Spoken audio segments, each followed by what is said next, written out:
Hello everybody and welcome to the United Stand. I'm here with Charlie. We're going to be discussing Antony, freshly signed. Will he make his debut against Leicester? Rating the transfer window, considering it looks like we're about to sign Dubravka, but we'll have to wait and see on that one. Think it'll be the last deal of the window. And also talking about Ten Hag's best 11. Will he rotate in the League Cup, in the FA Cup, in the Europa League? How important is the Europa League? And just getting into the squad for this season and what we think Antony will bring and the rest of the other signings as well. So, hello Charlie. Hello. Okay. Yeah, good. Good. Getting into it, signings that we've got in, Martial, Eriksen, Martinez, now Antony, looks like Dubravka, Casemiro as well, forgetting about our best one.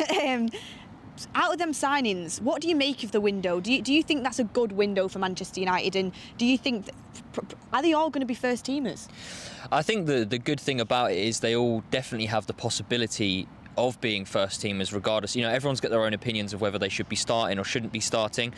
In my honest opinion, obviously Antony coming in, Casemiro is going to be a dead starter. As soon as the adaptation phase is done, he's going to be a starter. You can't spend 60 million on a 5-time Champions League winner and him not start matches. McTominay benches him. yeah, that can't happen. Martinez has obviously kind of cemented his spot over the last 2 games as well as of recording, and then Malacia as well has played really well. I think Malacia is probably the only one that's not necessarily a dead starter, and that's just because of the fee that we paid for him. It isn't like a stereotypical big fee that warrants him starting, but it's the performances at the end of the day that are the ones that are going to be getting him the starts. Obviously Antony coming in 22, what is it, 100 million euros, should be starting for that price. But I think again the good thing is that all these guys are putting in the performances so far to warrant starting. Yes, and that's the thing, because we've seen the players so far this season that have been the best, have been the ones that Erik ten Hag has signed. There was doubts over him going to the Dutch league, going for Dutch players, now starting to go for Brazilian players with the likes of Antony and Casemiro coming in. But I think he signed really well. He signed experience with Casemiro, he signed youth with Malacia, Martinez is still young, and Antony. And you've got Eriksen with a bit more experience in there as well, and he's an upgrade on the current midfield we have. Is he an absolute world beater? In my opinion, no, but he's definitely an upgrade and a consistent star in that team. So for me, the transfer window, so far so good. The way we've gone about it, we've reiterated it a lot of times. We should have had the players in for pre-season. We should have got them earlier in the window for a better price. But looking at towards the end of the window, if you would have told me 6 players, a DM, one of the best DMs you can get in the world, Antony, a right winger with a left foot, adding something different to attack, two midfielders and a centre-back that's going to displace Maguire, I would be like, yeah, absolutely. So I am happy with it. I think Ten Hag has signed well. But getting into Antony, because he's the most recent signing, not the one we've not discussed him as much as the others, but now he's signed, we can really delve into it. With Antony, what do you think, obviously as a left-footed right winger, what do you think he's going to add to this team? Who do you think he's going to work well with? Who do you think he's going to play with in a front three? I think at the end of the day he adds something that we don't have, and that's the inverted winger. That it's his natural position. Obviously, you can say that Rashford could play as an inverted winger, but he's not proving that he can do that. He's not proving that he can play on the left and cut in. And you know, I think he comes in and brings that Brazilian flair and animated style of play that. You know, he's a risk taker. He's going to do things that other players aren't willing to do, similarly to Bruno Fernandes, and hopefully it doesn't kind of dwindle out like his performances have. But yeah, he's young, he's got high ceiling potential. He's very much an exciting player coming into Manchester United, and I think Fabrizio Romano tweeted a while ago, like years ago, saying that he was going to be like a big European talent. So it's obviously exciting that he's coming to Manchester United. I don't agree, I've said it many times, I don't agree with how much money we've obviously spent on him, but you know, beggars can't be choosers. We should have got him in 3 months ago, in like May, June, but we're here now. So yeah. And for the money of Antony, because let's be honest, it is a lot of money. 100 million euros. I think it's 84.5 million pounds. I think is it our second highest transfer that we've ever done? I think it is after Pogba. I think it's a really high price that Manchester United have paid for this player. Obviously his stats, I think it's 4 goals and 8 assists. Is that what it was last season? I think it's similar to that in the Eredivisie. So the stats aren't great. But he is only 22, and it's a lot of money. It's Ten Hag's first choice. He wanted him. There was other options available at the whole time. He was pushing for Antony. He's worked with his players before. If this signing doesn't work out, it's going to come down to Ten Hag, and it's going to come down to, you shouldn't have brought this player in. Ten Hag, he's made a mistake. So Ten Hag's putting a lot on the line for the amount of money, for really sticking by this player and backing this player. Does that show to you the amount of potential that this guy could actually have? He's seen his mentality in training. He's seen him train. He'll know his game inside out by now. Yeah, he's obviously worked with him for his time at Ajax, and he's going to have seen what he wants to see, right? And it shows that he thinks he's capable to play for Manchester United and in his system that he's going to play with Manchester United. And again, it's an exciting signing. I think it's another tricky winger. Again, we've got one in Sancho, but you know what I just really don't want to see is him come in and almost be stop-start, or you know, kind of like Sancho's been, not show or look like he's scared to show what he's really about. And I think that's the main thing for me. I think this guy's got so much potential. He's young, as you say, only 22 odd. So yeah, it's nothing but kind of positivity that I'm throwing out there towards him. And you see, we've said he's a creative. I've said before, I think Sancho and Antony are very creative wingers, tricky wingers, and they've got that skill. They've got the technicality with the ball at the feet. The ball sticks to their feet a little bit like glue. Martial's got that kind of effect as well. And with Rashford and Elanga, I've put them into the bracket of their more direct wingers, speed. I don't like to say hit and run, but it is like hit and run type of players, a lot more direct, more of a forward player than an actual creative winger crossing balls into the box. Do you think Ten Hag is going to want to have a balance of them forwards? Do you think Sancho and Antony are more likely to suit the likes of Ronaldo, whereas Rashford and Elanga are probably more likely to suit a more fluid front three, such as when you're bringing Martial into it?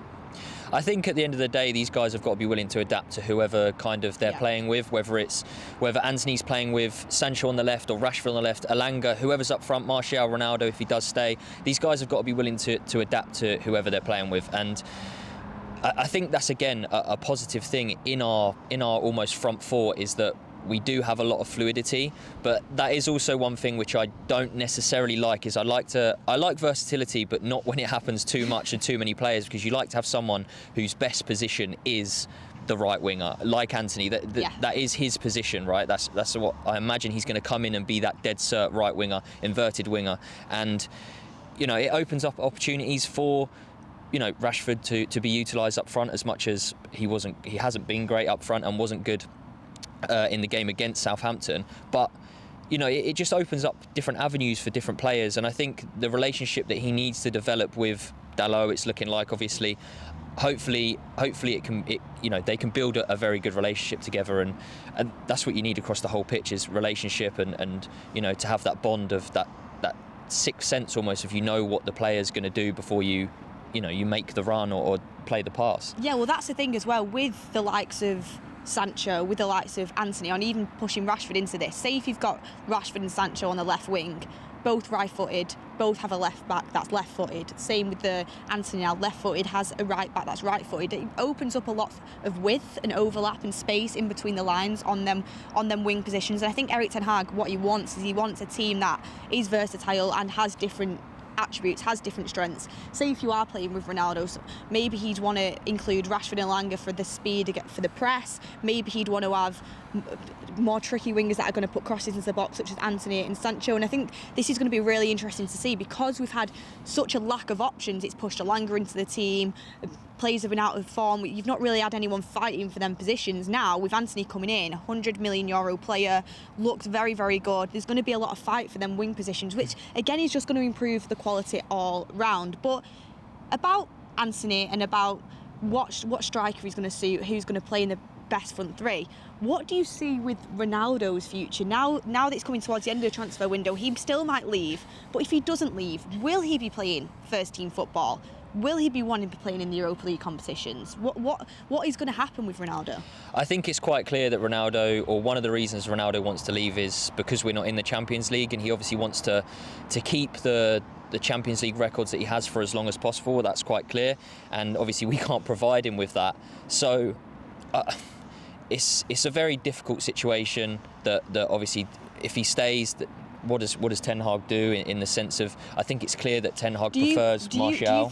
Do you think if Ten Hag right now, do you think like low key in the back of his mind, he's maybe hoping Ronaldo leaves? Probably, but in the same sense, maybe he's hoping that if him to stay because he knows that no one else is going to be brought in.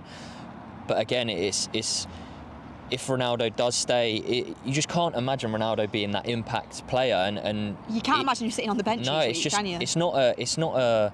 And this is because he's been one of the greatest, players of all time. He's done it everywhere he's been. Our top goal scorer last year, even. Yeah. It is crazy to think that Ten Hag does prefer Martial, but it's clear that he's just the type of player that suits the system, and I think it is very much almost like a unit. It's not about individuals. It's not about who scores the goals. It's about making the team tick. And if one person isn't doing their job, then that puts everyone else and makes them have to work a little bit harder. And ultimately, I'm guessing he thinks that with Martial in the team, he can do the things better that Ten Hag is wanting from him. It improves the whole team performance, because what it is, when I've seen Martial play under Ten Hag, it has only been glimpses obviously in pre-season. You can't really judge it massively. You can judge it, but it's not at the levels that we're going to be playing at week in, week out. But looking at the times, for example, when he came on against Liverpool, I just thought you could see the front three were just a lot more free-flowing, and I think that's what he brings. He brings out the best in Rashford. I think it takes pressure off the players around him. He creates space. He holds the ball up well, which Ronaldo does that, but he just adds something, like you said, to that Ten Hag system that Ten Hag's looking for. But when Martial isn't in the team, and this is what I can't get my head around, why he would be playing Rashford ahead of Ronaldo, that to me is the only thing I can think of is there is some saga going on behind the scenes about him wanting to leave, and maybe Ten Hag's like, I'm not playing you until your head is fully with United and the transfer window's over. We start afresh and you're going to come into the team, because Ronaldo, despite him coming on and not being at his best, I still think in front of Rashford he's going to provide you more goals. He gives you an aerial threat. He's a presence in the box. He scares defenders, and I think he's got that mentality that he can add to the whole team. So I do think once the transfer window is over, if Ronaldo is still there, he has to be starting at least in front of Rashford as a striker. But if Ronaldo does leave and, for instance, we're left with just Martial and Rashford, Martial very injury prone. He's had problems with injuries for the last couple of seasons now. It's really worrying as United fans, especially with how reliant we are going to be on him. Rashford, we've spoke about before. We both have different opinions on whether he can provide something as a centre forward, but Rashford being the only option as a centre forward if Martial is injured, do you see potentially Joe Hugill, Charlie McNeil, Ten Hag maybe promoting from the youth? Because I doubt we'll sign anyone in time. In all honesty, no. I mean, not to say that they shouldn't be given a shot or they don't deserve one. I just don't see, like, they haven't even. You look at the likes of, I know Medjbury and stuff's going to go out on loan, and it's a little bit of a different position, but these type of players, even Savage and Iqbal being utilised in the pre-season tour, like these guys, their names haven't really been mentioned, so it would kind of be out of the blue for them to just all of a sudden be mentioned. And these guys are going. It might happen when there's injuries in the squad, and players have to be utilised and rotated, etc. But I mean, look, Rashford against Southampton was very, very poor, and I don't disagree with kind of anyone's opinions on that. My opinion is I just think that Rashford in certain circumstances can do a job. It's just he's very limited in what he can do. That's the only thing. And I don't disagree in the sense that that means we don't need to go out there and get a striker. I think even if Ronaldo does stay, we should be going out there and getting a forward. Obviously, if he goes, we should be going out there and getting probably three forwards to replace Ronaldo. Like there's so much we need in terms of that attacking output, and we can't realistically rely on Antony Martial, because, as we say, that is what Ten Hag's wanting to do at the minute. It is worrying, because I agree that the fact that Joe Hugill and Charlie McNeil haven't even been in and around Ten Hag's team shows to me I don't think there will be any promotions from the youth. You never know. It'd be good for them to get a chance maybe in the Europa League. They might come through. We've seen Rashford and Greenwood come through that way in the past, so we'll have to wait and see for that one. But honestly, if we're relying on just Rashford, I find it very, very worrying, because, as you say, he has got his qualities, but in the majority of Premier League games, we're going to be playing against a low-block team that is going to make it very, very hard for the forwards. And Rashford trying to be that centre-forward, you see Bruno doing a lot of his centre-forward work for him in the Southampton game. I think he would massively have to up his game, and I honestly think it's a waste for him, because I think he's got talent and he's got the ability to be a very good left-sided forward for Manchester United. We've seen it in the past, and I still think it's there. When he moved out onto the left against Liverpool, I thought he looked better. I still thought he was good in the first half, don't get me wrong, but I thought he knew what runs to make more. He scares defenders coming down that left-hand side when he's on form. So I think to switch in positions, I think he should just focus on solidifying down that left-sided forward spot. But we'll have to wait and see. And looking at the transfer window now, if Dubravka and Antony are the last signings that Manchester United make, what do you see as Ten Hag's strongest 11? Despite injuries, we'll forget injuries for now, saying everyone's fit, who do you think his strongest 11 is going into the Premier League season to get the highest position and win the most points? From back to front, yeah. Back okay. to front. Obviously, David De Gea is going to be going in goal. Dalot right back, Varane and Martinez at centre back, Malacia left back. We're obviously going to go for that 4-3-3 that Ten Hag likes to play. So Casemiro as the number 6. Then I'd probably play Eriksen and Bruno as an 8 and 10. I'd play Sancho on the left, Antony on the right, and Martial up front. Yeah, I agree with you on that team. The only thing that I could give arguments to is I think Ten Hag really likes Rashford, and this is just me playing devil's advocate.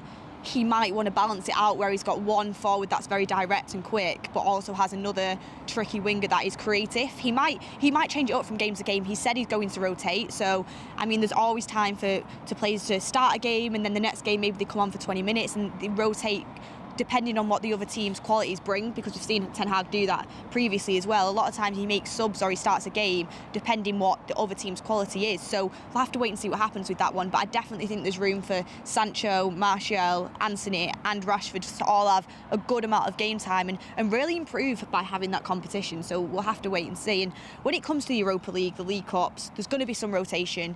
Maguire, club captain, currently out of the team, and it looks like he will be for the foreseeable, touch wood, as long as nothing happens to Varane. I'm praying it doesn't, because him and Martinez have struck up such a good partnership, and it's actually so strange to see the defence being the most solid part of our team in the last 2 games. But with that being said, coming into the Europa League games, the League Cup games, I personally think it's really important for Erik Ten Hag to try and win a trophy this season. Yes, people would have said at the start of the season it's going to be hard for him to do so, but I think in a cup competition it's more likely than maybe getting top 4 in the league where you have to play a consistent number of games. In a cup competition where you can go game by game, Europa League ticket into the Champions League, FA Cup, you should be looking to go all the way in that. Carabao Cup, at least, it's not the best trophy you can get, but it kind of puts that winning mentality into the team, puts trust into the players for Erik Ten Hag's system. So looking at maybe wanting to get a trophy but also wanting to rotate, how much do you think Erik Ten Hag will rotate the players in them competitions? I think it very much depends on who we're drawn against. I know we've been drawn against Aston Villa in the Carabao Cup at 3rd round, I think it is. I mean, look, cup competitions, we could beat Villa and get drawn next against one of the big teams, and it's very much, well, you can't really rotate against these guys. There's a lot of different ways that cups can go about it. You can get an easy run, a hard run, and I think at the end of the day, as you said, Ten Hag is wanting to rotate. Obviously, there's different ways that he can rotate, in the sense of if people are injured and he's forced to rotate, or whether it's out of choice. I think luckily, whether you think we've got enough strength in depth, we have got numbers in various positions now. But personally, even the likes of Scott McTominay, right? Like he's probably enough to be a squad rotation player, at most, in my opinion. Yeah.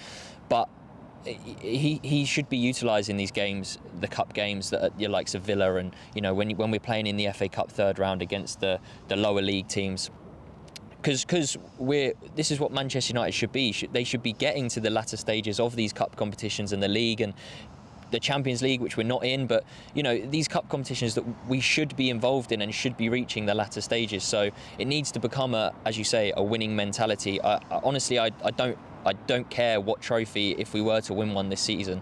I don't care. It's just it's a habit. Winning is a habit, and it's something that these players need to get into their head. And hopefully, the last 2 wins that we've had, it is something that they can build on. Yeah, and I do think the group that we've got in the Europa League and what the end result for the Europa League is, which is ultimately getting Champions League football, has to be a priority, because I mean, there's talks about United potentially being able to get top 4 because of the 2 good performances we've had. We've seen the inconsistency of Manchester United in the past, so I don't want to get carried away. So I think the Europa League it is so important because getting top 4 this season is going to be it's going to be difficult. And if I had to put money on it now, I really like to be positive about Manchester United. I wouldn't be too confident in going and getting top 4. Whereas the Europa League is something, depending on what teams drop down, obviously into the competition, is something that Manchester United could really look to go and get. But Ronaldo, again, playing in the Europa League, I personally think he'll want to do that because he'll want to just get European goals. It's not the same as the Champions League, but to him, as many goals as he can get, he wants to always be on the pitch so he can get goals. The World Cup's coming up, so you're going to have players that are going to be fighting to get in the team, but also players that are going to need a rest at some points as well. There's a lot of games this season, and I was thinking about it. If Ten Hag does rotate, which I do think he will, I don't think he'll rotate dramatically, but I think he'll make 4 or 5 changes in certain competitions. Again, like you said, depending on the competition. I was thinking about the back 4. And if he fully rotates, and this is if Wan-Bissaka stays at the club, you've got Wan-Bissaka right back, Maguire, Lindelof and Luke Shaw. That is literally the team that we've been playing for the past couple of years. Yeah. Or the past 3 years under Ollie, we were playing that team, and that was our strongest team. That's the back 4 that did end up getting second. It's also the back 4 that has let us down numerous times. We said hasn't got enough fight, says hasn't got enough aggression, says hasn't got enough cohesiveness together as a unit.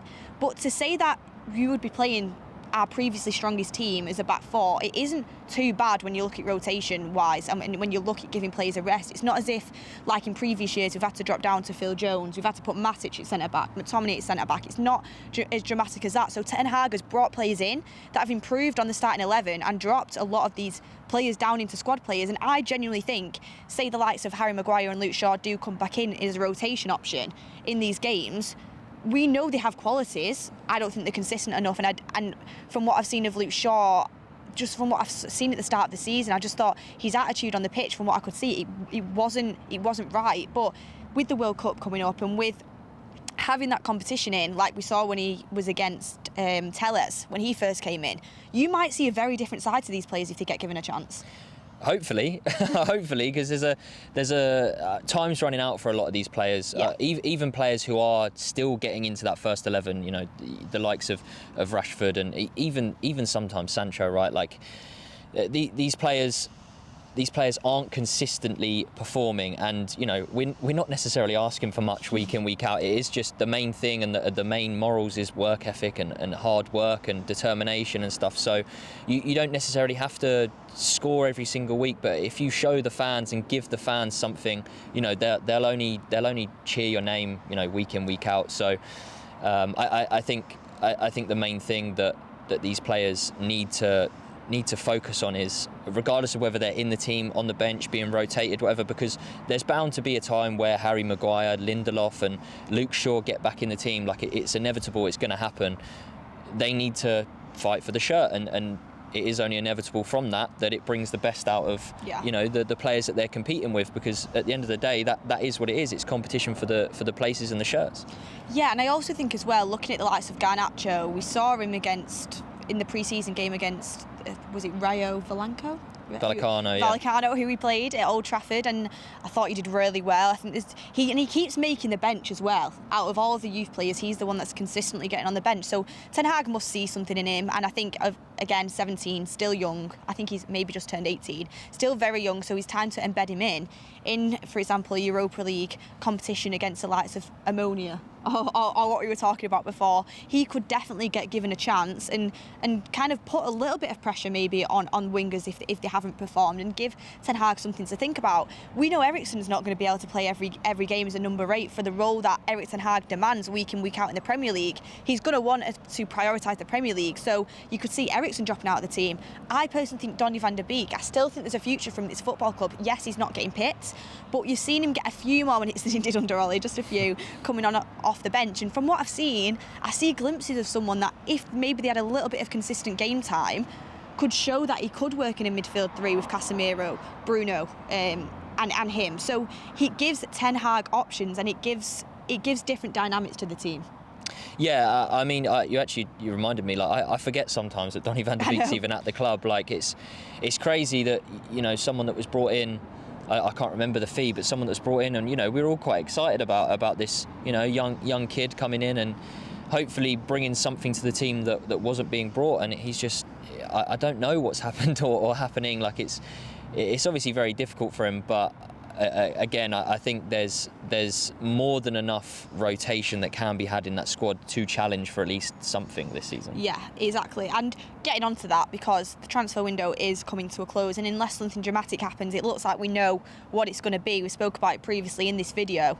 Looking at the way we've improved the squad, looking at the way Erik ten Hag's got the team playing in the last 2 games, yes, the Southampton win wasn't the most amazing glorified win you've ever seen, but it was a scrappy win and we got the points over the line, which is all you can ask for. 2 wins on the bounce. Where do you see Manchester United finishing this season in the league?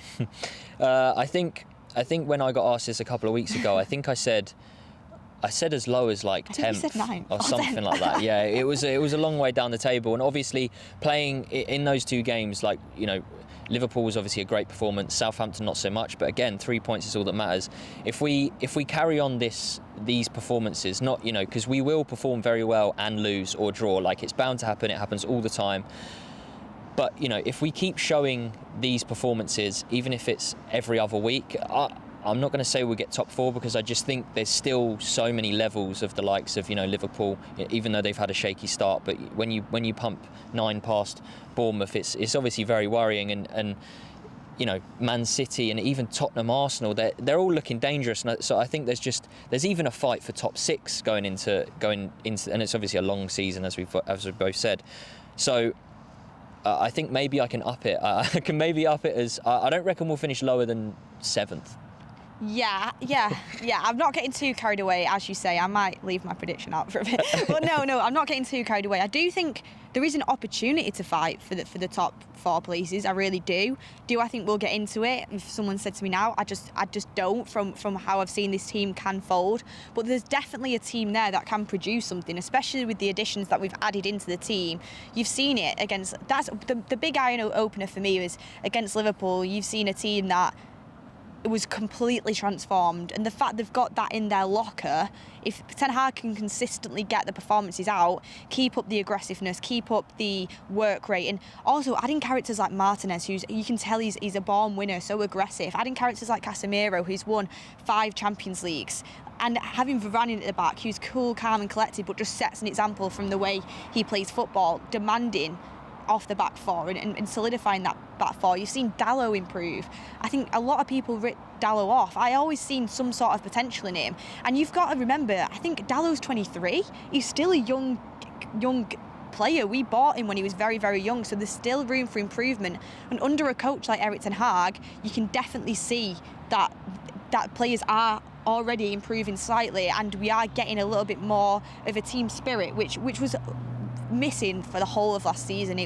We complained every week when we went to Old Trafford. It was like we just don't see any team spirit within that team. But now, when you've changed a couple of players, brought some players in that bring that winning mentality, it can all change. So long may that continue, and let's see what happens. Another question I just wanted to ask you before we wrap up the video is, with Dubravka coming in, do you see him getting any games? Do you see him challenging De Gea at all? Personally, no. I just think it is a numbers game again. Yeah. He's obviously Ten Hag's obviously probably looking at Tom Heaton and not seeing a suitable backup, you know, because if De Gea does get injured, it is straight obviously down to Tom Heaton, and no disrespect to him, I think he is a good goalkeeper, but I guess from an outsider looking in, Tom Heaton's almost taken the Lee Grant role at Manchester United. So don't get me wrong as well. Like I think Dubravka is a good goalkeeper from what I saw when he was at Newcastle.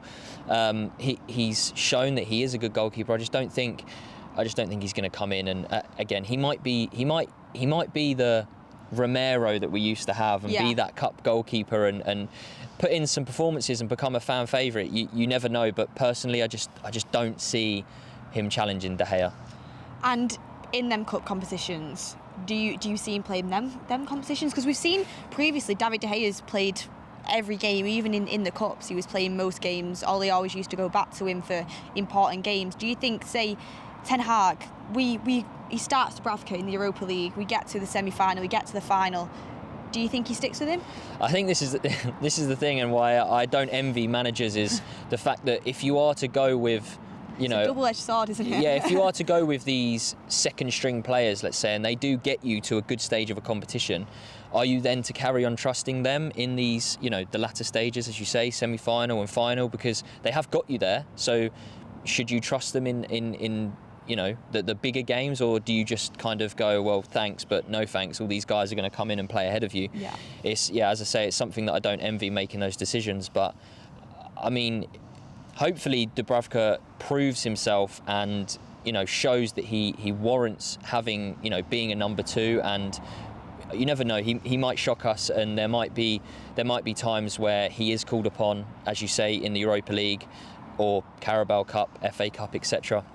And looking towards the Leicester game on Thursday, we've winning team now, same starting 11, both games. He made changes, but still a winning team. Do you think, Casemiro to sit on the bench again?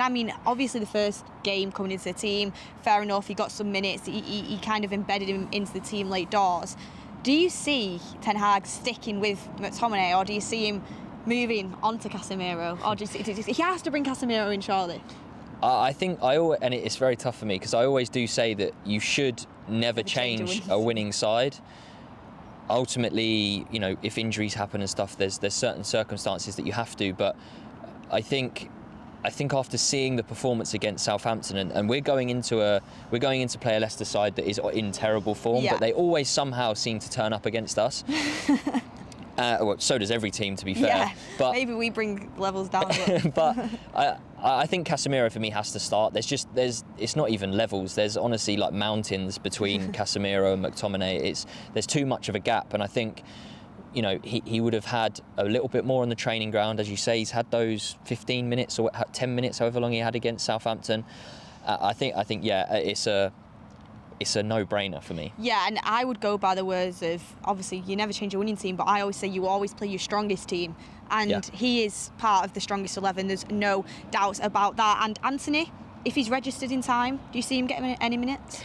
If everything's gone through in terms of like work permits and stuff, I wouldn't be surprised if he probably makes the bench and does exactly what he did to Casemiro in terms of getting him. Well, you never know. We might need a goal, and he might look to Antony on the bench and want to bring him on for longer than the 10-15 minutes. But I think if he does get some minutes against Leicester, he has a better chance at starting against Arsenal the next game at home, which would obviously be incredible for him, right? Like a home crowd against a rival. Yeah, it would be incredible. And just thinking, even scoring in that game, scoring the win or whatever, it almost just cements yourself. Gives you that confidence to kick on, doesn't it? Yeah, it's something that he's probably dreaming of doing now. So I think, to go back, Casemiro is a no-brainer to start for me.